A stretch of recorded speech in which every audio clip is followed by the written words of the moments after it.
Chain soldier anime series के season 1 के episode number 5 के एक्सप्लेनेशन वीडियो में आप सभी का स्वागत है। अगर आप लोगों ने इससे पहले के एपिसोड्स को नहीं देखा है, हो सके तो जाकर देख लीजिएगा। ये रहा थंबनेल, डिस्क्रिप्शन में लिंक है। तो आइए जानते हैं आज की इस कहानी को। हिमारी याचिहो के ट्रेनिंग के बारे में सहारा से जानकारी निकालने की कोशिश करती है तो सहारा सोचते सोचते ही सो जाती है। उठने के बाद सहारा ये बताती है कि याचिहो ने कुछ खास ट्रेनिंग नहीं की है, जिससे हमें पता चलता है कि याचिहो हिमारी को अपने से कम मानती है। हिमारी जब आसमान के ऊपर होती है तो तभी हम देखते हैं कि याचिहो एक गन निकाल लेती है एंड ये इसका मेन वेपन है। याचिहो के अटैक करने से पहले ही हिमारी याचिहो पे अटैक कर देती है। याचिहो की हालत खराब हो जाती है, मगर वो फिर से अपने एबिलिटी का यूज करके 5 सेकंड का रिवाइंड करती है। हिमारी फिर से ऊपर होती है तो याचिहो अपने एबिलिटी का यूज एक और बार करती है, मगर वो इस बार देखती है कि हिमारी अब उसके रेंज में नहीं है, जिसके वजह से वो हिमारी पे अटैक नहीं कर सकती है। फिर याचिहो अपने एबिलिटी को रोककर हिमारी की तरफ दौड़ती है तो हिमारी याचिहो के आजू बाजू गोल गोल घूमने लगती है, वो भी स्पीड से। अब क्योंकि हिमारी को इस मैच को जीतना है, इसीलिए यूकी अपनी पूरी ताकत लगा के और भी ज्यादा स्पीड से दौड़ने लगता है। इन्हें बाकी लड़कियां चीयर कर रही होती हैं। फिर मौका पाकर जब हिमारी याचिहो पे अटैक करती है तो याचिहो डॉज कर लेती है। दूसरी तरफ तेनका एंड सहारा इन दोनों को ही देख रही थी। सहारा चिंता कर रही थी याचिहो के बारे में और तेनका यूकी के बारे में सोच रही थी। हमें हिमारी के प्लान के बारे में पता चलता है। वो हमें बताती है कि याचिहो अपने एबिलिटी का यूज करने से पहले एक पोज में आती है एंड उस पोज को देखकर ही हिमारी अपने अटैक को अंजाम देती है, जिसका वजह से वो अब तक बच रही है। हिमारी याचिहो पे अटैक करके याचिहो के अटैक को डॉज करके वापस से दौड़ने लगती है। याचिहो मुस्कुराने लगती है क्योंकि उसे ये पता चल चुका है कि हिमारी का प्लान क्या है। फिर याचिहो एक पोज में आती है एंड प्राइम टाइम का यूज करके टाइम को 10 सेकंड के लिए रोक देती है एंड हिमारी के पास पहुंचने के बाद वो हिमारी पर बुलेट फायर करती है, जिसकी वजह से हिमारी एंड यूकी घायल हो जाते हैं। हिमारी की इस हालत को देखकर सभी लोग हैरान होते हैं कि अभी हुआ क्या। एंड याचिहो सभी को ये बताती है कि अभी उसने क्या किया है। वो बताती है कि उसने अपने एबिलिटी का यूज करके हिमारी को हराया है। सभी लोग इसी चिंता में थे कि हिमारी अब क्या करेगी, तो इसी बीच सुरुगा एंड टीम 7 मिलकर हिमारी के लिए चीयर करने लगते हैं। हिमारी को याचिहो हार मानने के लिए कहती है क्योंकि उसे लग रहा था कि हिमारी उसके सामने कुछ भी नहीं है। एक पल के लिए हिमारी भी हार मानने का सोच लेती है, मगर तभी यूकी को हिमारी ये बताने लगता है कि हम यहाँ पर जीतने के लिए आए हैं, हारने के लिए नहीं। यूकी को हिमारी रोते हुए फेस से देखती है। हिमारी को यूकी ये बताता है कि याचिहो के फेस को देखो, वो बहुत ही ज्यादा थक चुकी है, हम अभी हार नहीं मान सकते हैं। यूकी की इन बातों को सुनने के बाद हिमारी वापस से खड़ी हो जाती है लड़ने के लिए। हिमारी को वापस से उठता देखकर टीम 7 खुश हो जाते हैं। फिर हिमारी और याचिहो के बीच में वापस से फाइट शुरू होता है तो याचिहो गोल्डन आवर का यूज करती है, मगर उससे पहले ही यूकी बहुत ही ज्यादा तेजी से दौड़ता है, जिसका वजह से उसका पूरा बॉडी ही चमकने लगता है। फिर याचिहो अपने एबिलिटी का यूज करके जब यूकी पे अटैक करता है तो वो देखती है कि यूकी अपने स्लेव के शरीर से ही बाहर आ चुका है एंड वहाँ पर हिमारी नहीं है। याचिहो कई सारे बुलेट फायर करती है यूकी पर एंड एबिलिटी के खत्म होने के बाद हम देखते हैं कि याचिहो पर भी एक बुलेट लगा है जो कि हिमारी ने मारा है, वो भी नीचे से एंड यूकी भी घायल हो चुका है। याचिहो एंड यूकी गिर जाते हैं एंड हिमारी लेट जाती है एंड इसीलिए किसी को समझ नहीं आ रहा था कि कौन जीता है। हिमारी उठकर अपनी मुट्ठी दिखाती है सभी को, ये जताते हुए कि वो जीत चुकी है। हिमारी की जीत पर टीम 7 खुश हो जाते हैं। टीम 6 से सहारा ये कहती है कि हम हार चुके हैं एंड तेनका ये उम्मीद कर रही है कि याचिहो अपने इस हार से कुछ सीखेगी। यूकी की खराब हालत को देखकर टीम 7 के बाकी 2 मेंबर्स जब आगे जाने की कोशिश करते हैं तो उन्हें क्योका रोक देती है। फिर गेन्या बाइजन यूकी को ठीक करती है अपनी एबिलिटी से एंड याचिहो को भी। फिर हम देखते हैं कि हिमारी शर्मा कर यूकी को देख रही है, जिसकी वजह से हिमारी भी यूकी को पीटने लगती है अपने इस शर्म को छुपाने के लिए। साथ ही कुछ देर बाद ही हम ये देखते हैं कि हिमारी फिर से यूकी को देख रही है एंड जब हिमारी को पता चलता है कि यूकी को प्यास लगा है तो वो यूकी को ये कहकर खड़ी करती है अपने हाथ को देते हुए कि तुमने बहुत अच्छा काम किया है। फिर याचिहो ठीक होने के बाद हिमारी के पास आती है, उसे ये कहती है कि अब हिमारी उसके साथ अजुमा में रह सकती है, क्योंकि पहले हिमारी कमजोर थी तो वो उससे नफरत करती थी, मगर अब हिमारी काफी ज्यादा ताकतवर है।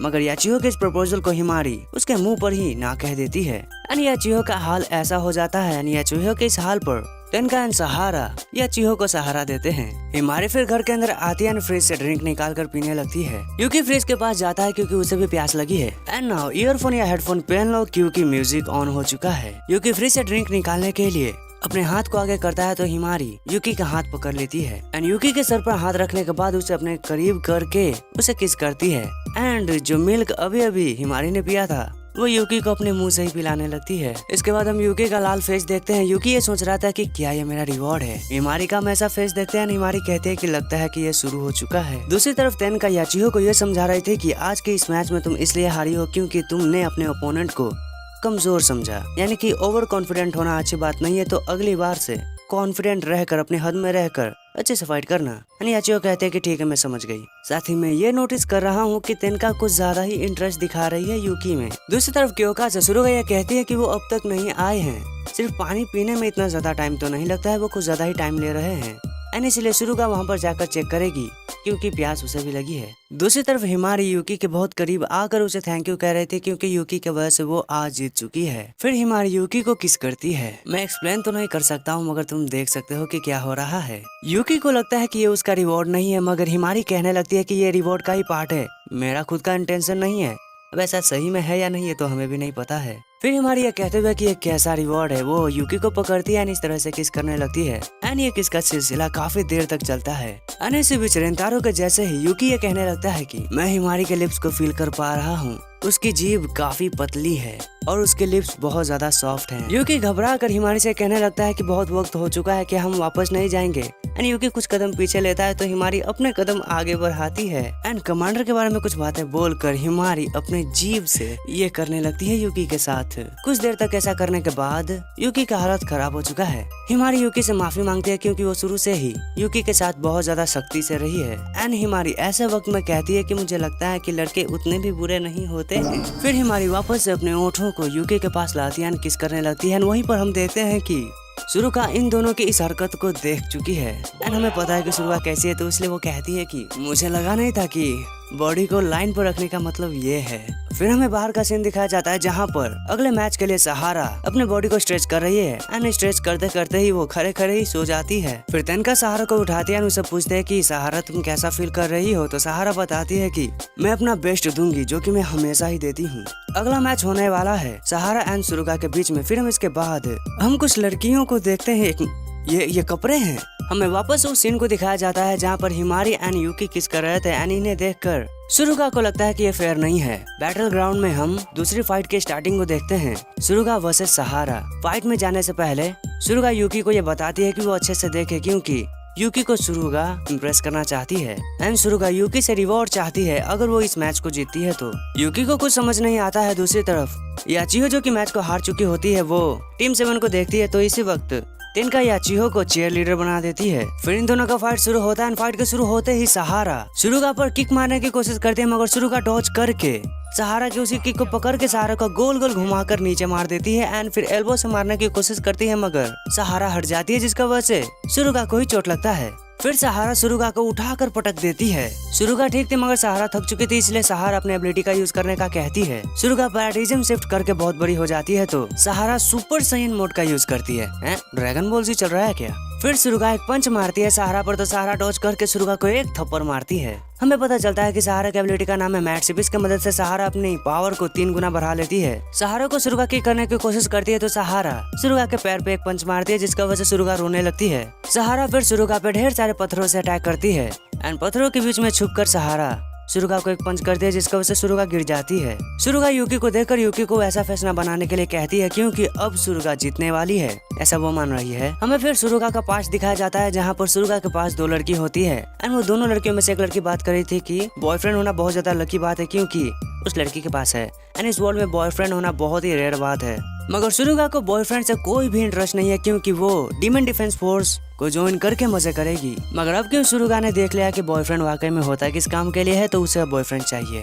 फिर यूकी को खुश करने के लिए सुरुगा अपने लिमिट को पुश करते हुए बहुत ज्यादा बड़ी हो जाती है एंड फिर सहारा के बॉडी के ऊपर लेट जाती है। मगर सहारा हारती नहीं है। सहारा सुरुगा को रोके हुए थी मगर तभी सहारा को सुरुगा पकड़ लेती है एंड पूरी पावर से जमीन पे मार देती है जिससे सुरुगा को लगता है कि वो जीत चुके हैं, तो इसलिए वो छोटी हो जाती है। रेफरी जाकर चेक करती है कि सहारा अभी लड़ने के लायक है कि नहीं, तो सहारा उठ जाती है और वो अपने पावर यानी कि सैन मोड को और ज्यादा बढ़ा लेती है और सुरुगा के पास जाने के बाद उसके गर्दन वाले कपड़े को पकड़ के उसे फेंक देती है जिसकी वजह से सुरुगा के जिम्मेदारियों का कपड़ा फट जाता है एंड इसके बाद हमें पता चलता है कि सहारा जीत चुकी है एंड सुरुगा हार चुकी है। इस जीत से टीम 6 खुश थे। सुरुगा हिल होकर जब उठती है तो यूकी को दर्शन मिलता है सुरुगा के जिम्मेदारियों का। ने के द्वारा कपड़े पहनाने के बाद सुरुगा कमांडर से माफी मांगते हैं क्योंकि वो हार चुके हैं मगर कमांडर कहते हैं कि कोई बात नहीं, तुमने अच्छा फाइट किया है। फिर सुरुगा कपड़े बदलने के लिए जा रही होती है तो हम देखते हैं कि सुरुगा रो रही है क्योंकि वो तो यहाँ पर यूकी को इम्प्रेस करने आई थी मगर यूकी के सामने ही उसका पोपट बन चुका है। घर के अंदर जाने के बाद सुरुगा उदास होकर खड़ी हुई होती है तभी वहाँ पर सुरुगा यूकी की आवाज को सुनती है। यूकी यहाँ पर इसलिए आया है क्योंकि वो सुरुगा के मूड को ठीक करना चाहता है। यूकी सुरुगा को ये समझाता है कि वो फाइट अच्छा था। यूकी की इन बातों को सुनकर सुरुगा का माइंड अच्छा हो जाता है एंड वो यूकी को अपने आंखें बंद करने के लिए कहती है। यूकी जब आंखें बंद करता है तो हम देखते हैं कि सुरुगा बाहर आने के बाद यूकी को किस करती है। यूकी को ये पता चला के बाद कि सुरुगा उसे किस कर रही है, वो डर कर पीछे हटता है तो वो सुरुगा को आधी नंगी हालत में देखता है। फिर इसके बाद हमें ये पता चलता है कि सुरुगा कन्फेस करेगी यूकी से कुछ सही टाइम आने पर। दूसरी तरफ बैटल ग्राउंड में क्योका के कहने पर ने मातो के अंदर चेक करती है कि क्या कुछ गड़बड़ तो नहीं है। ने कुछ लोगों को देखती है तो उन लोगों को पता चल जाता है कि ने इन्हें देख रही है, तो इसलिए वो लोग ने को देखते हैं, जिससे ने डर जाती है।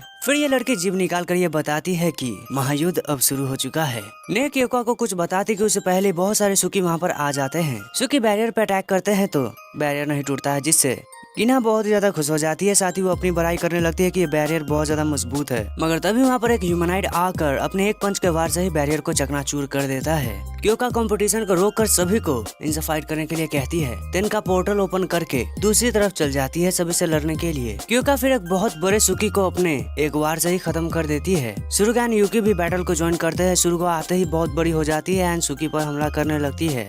एक सुकी के वार से सुरुगा को सहारा बचाती है। फिर ये दोनों मिलकर लड़ने लगते हैं। ह्यूमनॉइड जा रहा होता है तो हिमारी ह्यूमनॉइड से बैटल करने का कहती है, मगर हिमारी के अटैक से ह्यूमनॉइड का कुछ भी नहीं होता है। ह्यूमनॉइड एक बहुत ही ज्यादा पावरफुल अटैक करता है हिमारी पर, मगर हिमारी को याचिहो बचा लेती है। फिर याचिहो और हिमारी एक आपस में कुछ तो प्लान करती है, जिसकी वजह से हिमारी दूर चली जाती है। एंड फिर हम दूसरी तरफ क्योका को देखते हैं सुकी से लड़ते हुए यूकी के साथ। क्योका के पास हिमारी आती है एंड क्योका एंड हिमारी मिलकर ये फैसला करते हैं कि वो दोनों ही एक साथ ही यूकी पर बैठेंगे।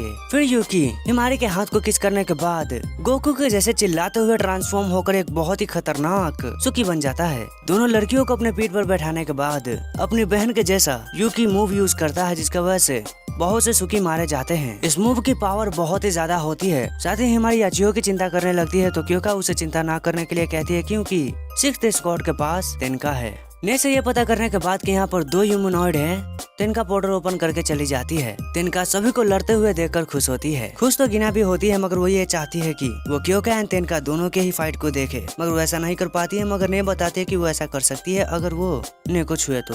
फिर वो ने को छूकर क्योका को देखती है, जहाँ पर क्योका एक सुकी को अपने तलवार के एक वार से ही खत्म कर देती है। क्योका को ऐसा लड़ता हुआ देखकर गिना बहुत ही ज्यादा खुश होती है। गिना से हमें ये पता चलता है कि मातो के अंदर जितने भी फाइट करने वाले हैं उनके पास एक वेपन होता है, मगर क्योका के पास नहीं है। तो इसलिए क्योका ने बहुत ज्यादा ट्रेनिंग करके खुद को इस काबिल बनाया है कि वो एक नॉर्मल से स्वॉर्ड से भी पावरफुल सुकी को खत्म कर देती है। एंड इसी वजह से क्योका एक कमांडर है। गिना अपनी सभी बातों को बताते वक्त अपने खुशी की वजह से नंगी हो जाती है। दूसरी तरफ हम याचिहो को ह्यूमनॉइड से लड़ते हुए देखते हैं, जहाँ पर याचिहो अपने एबिलिटी का यूज करती है एंड अपनी एबिलिटी का यूज करके वो ह्यूमनॉइड के काफी सारे अटैक से बच रही होती है। मगर ह्यूमनॉइड के एक पावरफुल अटैक की वजह से याचिहो अपना एक हाथ खो देती है। मगर तभी याचिहो गोल्डन आवर का यूज करके टाइम को रिवर्स करती है एंड वो अपने हाथ को वापस से पा लेती है। बट याचिहो बहुत ही ज्यादा थक जाती है। ह्यूमनॉइड एक बहुत ही ज्यादा पावरफुल अटैक करने वाला होता है कि तभी तिनका वहाँ पर आती है एंड याचिहो को भेज देती है, क्योंकि अब ह्यूमनॉइड से तिनका फाइट करेगी। तिनका को ह्यूमनॉइड ये कहता है कि मुझसे फाइट करने से पहले मेरी आर्मी से तो लड़ लो। तिनका बताते है कि कौन सी आर्मी, एंड हम देखते हैं कि तिनका ने ह्यूमनॉइड की उस पूरी सुकी की आर्मी को ही खत्म कर दिया है। ह्यूमनॉइड देखता है कि उसके आगे पीछे एंड हर तरफ ही सुकी की लाश है या फिर सुकी मरे पड़े हैं। तिनका ह्यूमनॉइड से पूछते है कि तुम्हारे साथ तो 2 और होने चाहिए। कोई नहीं, मैं तुमसे ही शुरू करती हूँ। एंड ह्यूमनॉइड इस बात से खुश है कि अब मजा आने वाला है। सो गाइज, आज की कहानी यानी वीडियो यहीं तक रहने देते हैं, क्योंकि इसका पार्ट 2 अगर आप चाहते हैं तो मुझे इस वीडियो पे कम से कम 10,000 व्यूज हिट करवा दीजिए। अगर 10 के व्यूज नहीं होते हैं फिर भी कोई बात नहीं, अब खुद से जितना ज्यादा शेयर कर सके उतना शेयर कीजिएगा। इसे व्हाट्सएप के ग्रुप में शेयर कीजिएगा एंड हो सके तो इस चैनल को सब्सक्राइब करके कुछ फ्रेंड्स को भी बता दीजिएगा इस चैनल के बारे में। एट द एंड, अगर आप लोगों ने इस चैनल को सब्सक्राइब नहीं किया तो सब्सक्राइब करके बेल का आइकन ऑल पर सिलेक्ट करके इस वीडियो को लाइक कर दीजिए, ताकि मैं पार्ट 2 अपलोड करूँ तो आप उसे भी देखने आए।